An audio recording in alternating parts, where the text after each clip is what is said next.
आयुर्वेद का विज्ञान, यह बहुत महत्वपूर्ण विज्ञान है जीवन के लिए, जीवन को स्वस्थ रखने के लिए, यदि हम बीमार हो गए हों तो ठीक करने के लिए। हम विविध विषयों को लेकर के चर्चा कर रहे हैं और आयुर्वेद के अंदर जो त्रय उपस्तंभ के अंदर भी आहार निद्रा ब्रह्मचर्य कह करके जिसकी अत्यंत महत्वपूर्ण जो पिलर्स माना गया है, उस पिलर में एक है भोजन। भोजन के विषय में हमने हालांकि कई जगह पर थोड़ी कई चर्चाएं की हैं। आज विशेष कर करके भोजन के जो महत्वपूर्ण तथ्य हैं, उससे महत्वपूर्ण जानकारियां, उन सब जानकारियों को लेकर के हम होंगे आपके बीच में। आज हम उस विषय में करेंगे चर्चा, तो निश्चित रूप से आप बने रहिए हमारे साथ। तो हम बताना चाहते हैं आपको कि भोजन कोई नई बात तो नहीं है। जब से हम पैदा होते हैं और जब तक जीवन रहता है हम भोजन करते हैं, परंतु भोजन सिर्फ भोजन के लिए नहीं अपितु भोजन स्वास्थ्य के लिए होता है, यही आयुर्वेद बताता है। तो स्वस्थकर भोजन कैसे बने, स्वस्थकर भोजन कौन सा भोजन हो सकता है, तो हम जानते हैं कि स्वास्थ्य के लिए भोजन महत्वपूर्ण है, परंतु भोजन में क्या क्या खाया जाए और भोजन की क्या महत्ता है, या हम कहें कि भोजन में किस बात का ध्यान रखा जाए, तो ये जानना बहुत ज़रूरी है। और भोजन किस प्रकार का हो और किन परिस्थितियों में किया जाए, ये भी बड़ी बात है। हमको भोजन, भूख लगती है, हमको खाना है, पर कैसे खाना है, कब खाना है, किस स्टाइल से खाना है, छोटी छोटी बातें हैं पर बहुत महत्वपूर्ण बातें हैं। उन सब विषयों में हम आज आपको बताने वाले हैं। और आयुर्वेद में कहा कि बहुत विचार कर करके किन परिस्थितियों में कैसे भोजन किया जाए, तद अनुरूप ही आचरण कर करके हम भोजन के द्वारा पूर्ण स्वास्थ्य प्राप्त कर सकते हैं। क्योंकि आयुर्वेद ने कहा कि यदि भोजन कैसे किया जाए, कब किया जाए, कितनी मात्रा में किया जाए, इसको जानने से ही हम पूर्ण स्वास्थ्य को प्राप्त कर सकते हैं। तो यह जानना इसलिए जरूरी है कि रोगी होकर के चिकित्सा मजबूरी है। हम बार बार इस बात को आपको दोहराते हैं कि रोगी होकर के चिकित्सा मजबूरी है। हम रोगी ना हो यह करें, यह बुद्धिमत्ता है। तो बुद्धिमत्ता के लिए, पूर्ण स्वास्थ्य की प्राप्ति के लिए हम आज भोजन के विषय में चर्चा कर रहे हैं। तो आयुर्वेद के अंदर बहुत कुछ महत्वपूर्ण बातें कही गई है भोजन के विषय में। जो चरक के अंदर कहा कि स्निग्धम स्नियात, यानी कि हम जो स्निग्ध भोजन है उसी को ही खाना चाहिए। यानी भोजन के अंदर हमेशा स्निग्ध पदार्थों की चर्चा आयुर्वेद में की गई है कि स्निग्धता रहित रुक्ष भोजन को तो हमारे यहाँ भूत भोजन कहा गया है। यानी कि जो रूखा सूखा है वह आदमी का खाना नहीं, वो भूत का खाना है। हालांकि आजकल कहते हैं हम चिकनाई नहीं खाते हैं, हम फैट नहीं लेते हैं, हम घी नहीं लेते हैं, घी तो ये करता है वो करता है। मेरे भाई, गाय के घी को तो अमृत कहा गया है। थोड़ा सा घी गाय का न मिले तो चाहे भैंस का भी खाना पड़े, पर घी भोजन में थोड़ा सा होनी चाहिए, या मक्खन होनी चाहिए। और तेल के रूप के लिए भी जो कहा गया है कि जो तेल की जो स्निग्धता है, जो आजकल जो लोग जो है स्निग्धता को छोड़ करके रिफाइंड की बात करते हैं, क्षमा करिएगा, रिफाइंड तेल को आयुर्वेद की दृष्टि से देखा जाए तो बहुत स्वास्थ्यकर तेल नहीं माना जा सकता है। इसीलिए तेल होना चाहिए, तेल इसीलिए तिल की वजह से तिलेसु तैलम, यानी कि तिल के द्वारा ही उसको तेल संज्ञा दी गई है। तिल हो, सरसों हो, इसका तेल होना चाहिए, या मूंगफली हो या नारियल हो। तिल, मूंगफली, नारियल और सरसों, इनका यदि आयुर्वेद में तेल के रूप में प्रयोग किया गया है, इसके अतिरिक्त शुद्ध रूप से घी का ही हमको प्रयोग करना चाहिए। तो भोजन तेल के साथ नहीं खाया जाता। हालांकि बंगाल, बिहार आदि में जब लिट्टी चोखा बनाते हैं, जब आलू का वो बनाते हैं, भुजिया बनाते हैं, तो तेल के द्वारा भी, कच्चे तेल को मल करके भी, या मूढ़ी वगैरह खाते हैं तो भी तेल डाल करके भी डायरेक्ट खाते हैं, वो भी स्वास्थ्य के लिए लाभकारी है। दक्षिण भारत में भी नारियल के तेल को डाल करके भोजन में या सीधे तौर पर भी भोजन सेवन किया जाता है। और अभी तो ये भी अनुसंधान हुआ है कि नारियल का तेल यदि प्रतिदिन 1 चम्मच पिया जाता है तो भी बहुत स्वास्थ्य के लिए लाभप्रद है। यदि प्रतिदिन आप 1 चम्मच सरसों का तेल भी पी लेते हैं तो वो भी शरीर के लिए बहुत ही लाभकारी है। इस तरह से जो प्राकृतिक भोजन है, तो प्राकृतिक भोजन के अंदर भी प्राकृतिक स्निग्ध पदार्थों की उचित मात्रा में होना बहुत ज़रूरी है। और लोग कहते हैं कि आजकल की तो कहानी आचार्य जी क्या कहें, कोई हृदय रोग से पीड़ित है, कोई ब्लड प्रेशर है, कोई मोटापा है, तो बोले क्या करें, क्या अभी खाना चाहिए क्या? तो उन लोगों के लिए भी मेरा निवेदन है कि इनके जो डर से जो घी आदि का प्रयोग बिल्कुल ना कर करके जो लोग रूखा भोजन कर रहे हैं, ये अनुचित है। उसमें ज़रूर आप थोड़ा सा स्निग्ध पदार्थ जरूर डालिए, क्योंकि कभी भी जो गाय का घी होता है वो कोलेस्ट्रॉल को नहीं बढ़ाता है, और घी या तेल से इससे फैट नहीं बढ़ता है। नहीं तो जो नहीं खाते, रूखा सूखा खाते, उससे भी बढ़ेगा। सिस्टम को ठीक करिए, सिस्टम को ठीक करिए, सिम्टम से मत डरिए। हम, क्योंकि हमारी आदत हो गई है, सिम्टोमेटिक ट्रीटमेंट करते हैं, सिम्टम के हिसाब से हम बचने का प्रयास करते हैं। जिस कारण से मेरा सिस्टम खराब है, उसको यदि हम ठीक करने का प्रयास करें तो हम रूखा भोजन कभी ना करें। तो जहाँ घी तेल आदि की घी तेल से भोजन स्वादिष्ट भी तो बनता है। घी थोड़ा सा 1 चम्मच घी दाल में डाल दीजिए, क्या स्वाद, दाल का स्वाद आपको मिलेगा।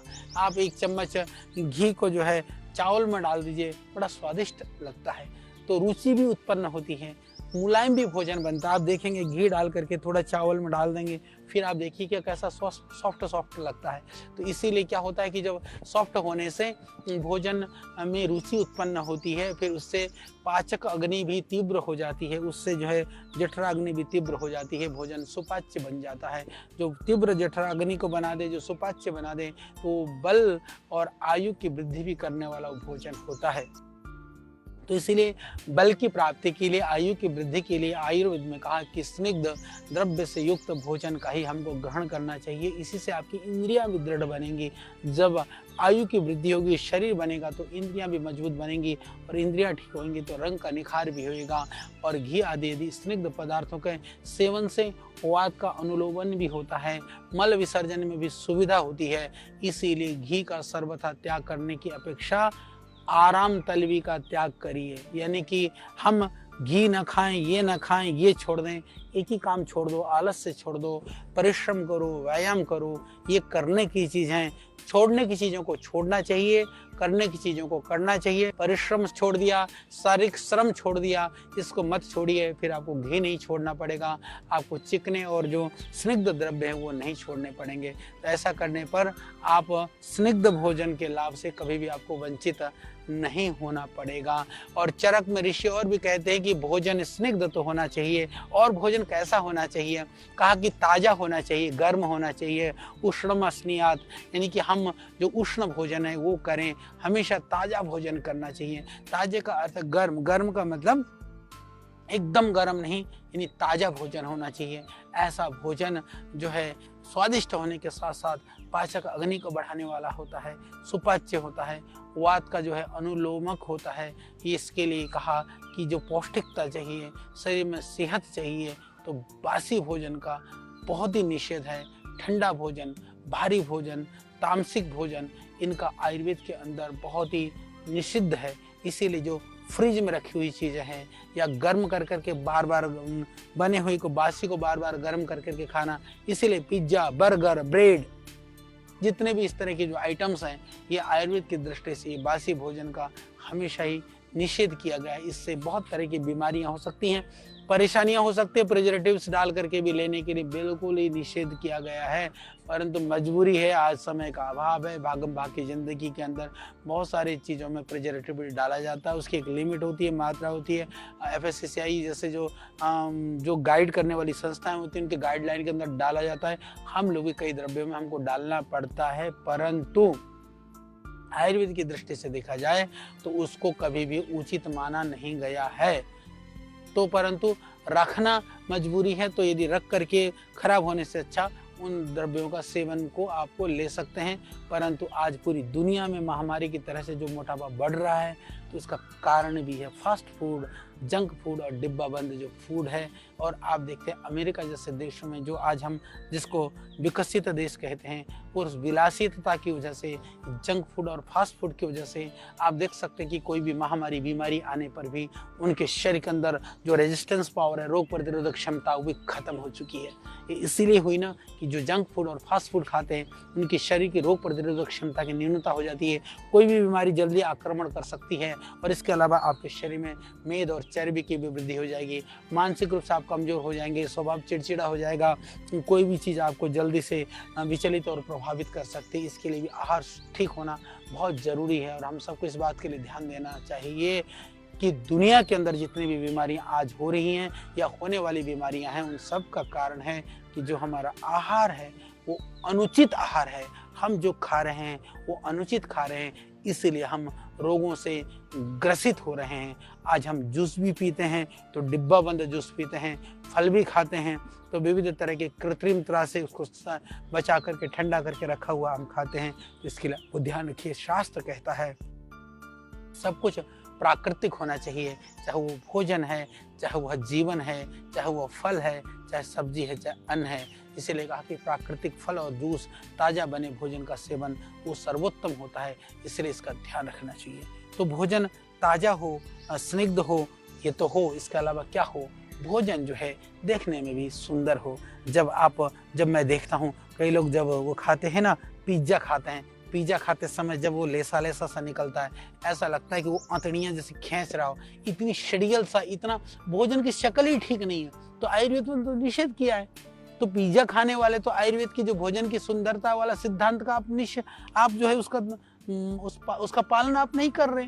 वो मैंने देखा जो डबल रोटी बहुत बुरी नहीं लगती है, बर्गर के रूप में जब देखते हैं कि उसके अंदर सब तरह का दे, टमाटर दे, ये वो डाल करके जब खाते हैं, जब वो आधा मुंह में आधा बाहर, ऐसे फोटो कैसा लगता है। वो सच में ऐसा लगता है जैसे ना जंगली जो बिल्ली है ना, वो किसी जानवर को मुंह में दबा करके घूम रही हो, ऐसा लगता है। लेकिन भोजन की इनका जो वर्णन है हमारे शास्त्रों की दृष्टि से उचित नहीं है मेरे भाई। हमारे यहाँ तो भोजन को सुंदर ढंग से पकाया जाता है, सुंदर ढंग से काटा जाता है, सुंदर ढंग से खाया जाता है। और ऐसे जीव एंड बैंड वाले आप देखोगे जो चाइनीज भोजन है, आपको हमने देखा इतने कीड़े मकोड़े, सड़े गले, वो देख करके आदमी को हीक होने लगे, उल्टी होने लगे, वॉमिटिंग होने लगे। आयुर्वेद की दृष्टि से ऐसे भोजन त्याज्य हैं। ऐसे भोजन का जो है कभी भी सेवन के लिए आयुर्वेद के अंदर निषेध किया गया है। तो भोजन देखने में भी सुंदर होना चाहिए। कैसा सुंदर होना चाहिए? रंग भी बहुत अच्छा हो, गंध भी बढ़िया हो, स्वाद भी हो, और आदमी छुए भी ना तो बस मन करे कि बस इसको अभी खा ले बस। तो ऐसा भोजन ना हो जो देखने में भी आंखों को ना भाता हो, जिसकी रंग अच्छा ना हो, गंध अच्छा ना हो। तो कहा कि भोजन सुंदर हो तो ही आपको सेवन करना चाहिए, यानी देखते ही मन करे कि हाँ ये खाना चाहिए। पर हमारा मन ही खराब हो तो फिर मन कैसे सही वस्तु का चयन करेगा? तो मन को ठीक रखने का काम भी आयुर्वेद ही बताएगा। उसकी हमने चर्चा करी, अभी भोजन की हम बात कर रहे हैं। तो मैं आपसे निवेदन करना चाहता हूँ कि रुचिकर जो भोजन है, भोजन देखते ही भोजन के प्रति रुचि होने लगे, ऐसे भोजन का आप ग्रहण कर लेना। जब हम देखते हैं, हमारे यहाँ तो गोलगप्पे भी देख कर मुँह में पानी आता है, ये रुचिकर भोजन है। हम देखते हैं बढ़िया भोजन, खीर बनी हुई है, एकदम आनंद आता है, लड्डू देखें तो जी करता है कि हम खाएं। तो ये भोजन के सुंदरता का एक पर्याय है, प्रतिरूप है। इस तरह से हम भोजन का जब पाचक रसों का स्राव भी अनुकूल रूप से होने लगता है। इसीलिए कहा कि भोजन में रुचि बढ़ाने के लिए जरूरी है कि आप बहुत सुंदर भोजन का ग्रहण करें।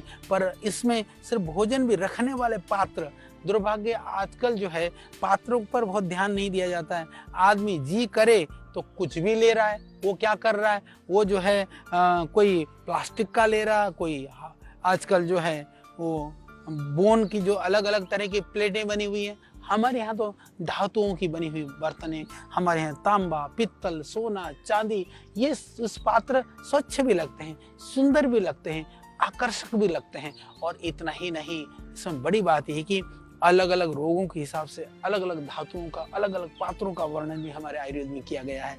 यदि उन पात्रों के हिसाब से यदि हम खाना खाते हैं तो बहुत तरह के रोगों से भी बचते हैं। इसलिए कहा कि जो पात्र है वो सुंदर भी होना चाहिए, आकर्षक भी होना चाहिए। और रोगी, जैसे कोई रोगी है तो उसके लिए ध्यान रख लेना चाहिए कि एक ही तरह की जो भोजन करता है तो उससे अरुचि उत्पन्न हो सकती है। तो इसके लिए वो थोड़ा सा भोजन भी विविधता भी होनी चाहिए। तो ये बहुत ज़्यादा ध्यान रखने की बात है, यानी कि जो भोजन जिस पात्र में कर रहे हैं वो बहुत सुंदर होनी चाहिए।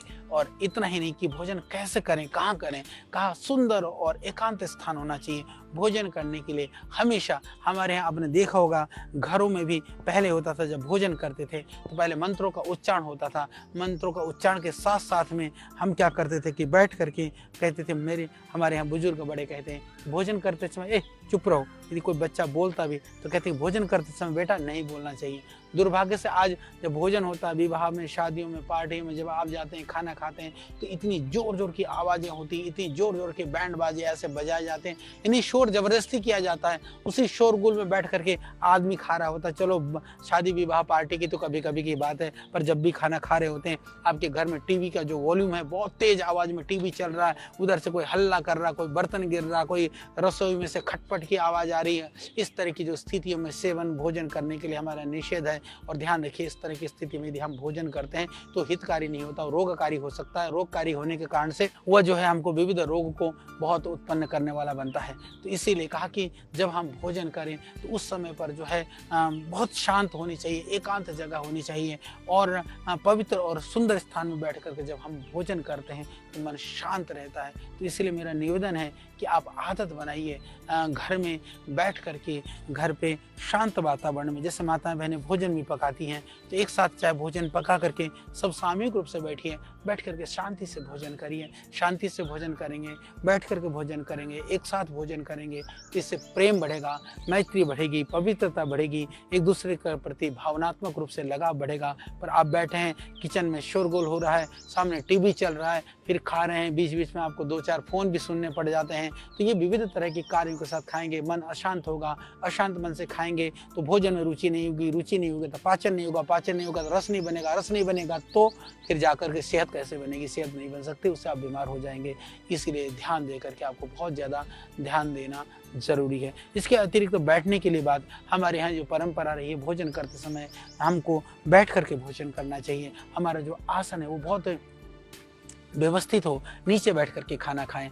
टेबल में बैठ करके जब खाना खाते हैं तो जो हमारे जो पेट की स्थिति होती है ना, वो पेट की स्थिति जब हम देखते हैं ऐसे टेबल पर जब हम बैठते हैं तो पता भी नहीं चलता कब कितना भोजन खाना है, कितना नहीं खाना है, कब पेट भरा। पर जब पालथी मार करके बैठते हैं तो थोड़ा सा ज़्यादा भोजन होने पर पेट में थोड़ा सा प्रेशर पड़ने लगता है, तो हमको लगता है कि अब नहीं खाना है। तो पालथी मार करके बैठिए, नीचे बैठिए, सामने यदि आपने कोई छोटी सी चौकी रखी है तो बहुत बेहतरीन है। इस तरह से भोजन करना चाहिए, साथ में बैठ करके करना चाहिए, सामूहिक भोजन करना चाहिए, परंतु मन जगह शांत होनी चाहिए और एकदम एकांत होना चाहिए। एकांत का अर्थ ये नहीं कि अकेले खाना खाएं। अकेले खाने के लिए तो केवल आगो भवति केवल आदि कह करके शास्त्रों में मना किया गया है कि यदि कोई भोजन है, कोई भोजन आपके पास आया भी है तो यदि आपके आसपास में कुछ दूसरे लोग हैं तो ज़रूर पूछना चाहिए। ये हमारी संस्कृति है, हमारी प्रकृति है, उनको पूछिए, उनको पूछ करके खिलाइए। यदि बहुत सारे लोग बैठे हैं तो प्रयास करिए या तो उनको साथ में खाना खिलाइए या अन्यथा वो जाने के बाद में अकेले बैठ करके खाइए। यदि दूसरे बैठे हों तो उनके सामने अकेले खाना खाओगे तो आपका मन भी कहीं ना कहीं कहेगा कि वो देख रहा है, वो देखने वाला भी कहेगा कि ये कैसा आदमी अकेले खाना खा रहा है। तो ये हमारी संस्कृति और हमारी प्रकृति नहीं है, इसलिए कहा कि अकेले खाइए। यदि आपको समूह में खाने वाले हैं तो समूह में खाइए, पर बैठ करके खाइए और शांति के साथ खाइए। अशांति के साथ नहीं खाना है, मन में अशांति नहीं होना चाहिए, नहीं तो क्या होगा, नहीं तो भोजन पाचन पर भी क्या कि विपरीत प्रभाव डालेगा ये। और भोजन करते समय हमको एक पवित्र कर्म मान करके भोजन करना चाहिए।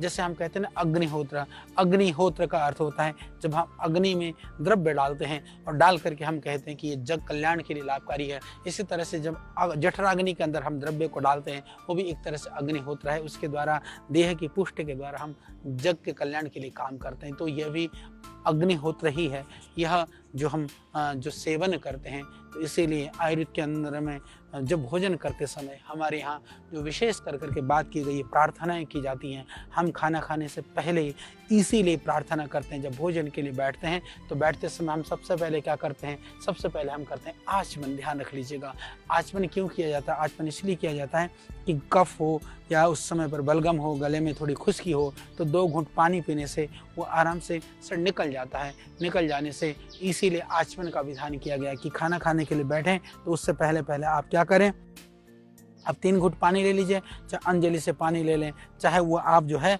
उसको चाहे बर्तन से गिलास से 2 घूंट पी लें। पी करके फिर आप भोजन प्रारंभ करें। और जब मंत्रों का उच्चारण हम इसलिए करते हैं, ओम अन्नपते अन्नस्य नो देहि अन्नमेवस्य सुष्मणा, कि हे प्रभु, हे अन्न का देने वाला प्रभु, तेरी कृपा से हमें ये अन्न की प्राप्ति हुई है। वो अन्न देने वाला, मेरी थाली में जब अन्न पहुंचा है तो किसान से लेकर के पैदा करने वालों से लेकर के न जाने कितने लोगों का हाथ है, उन सब की कृपा से, उन सब के तप और पुरुषार्थ से आज मुझे अन्न प्राप्त हुआ है। हे प्रभु, इसी तरह से ये अन्न देना, इस अन्न को मैं एक यज्ञ की तरह से, एक आहुति की तरह से ग्रहण कर रहा हूँ, जिसकी वजह से मैं इस दोष से बचूं। तो अन्न का ग्रहण कर करके मैं देश, समाज, राष्ट्र के लिए लाभकारी बनूं।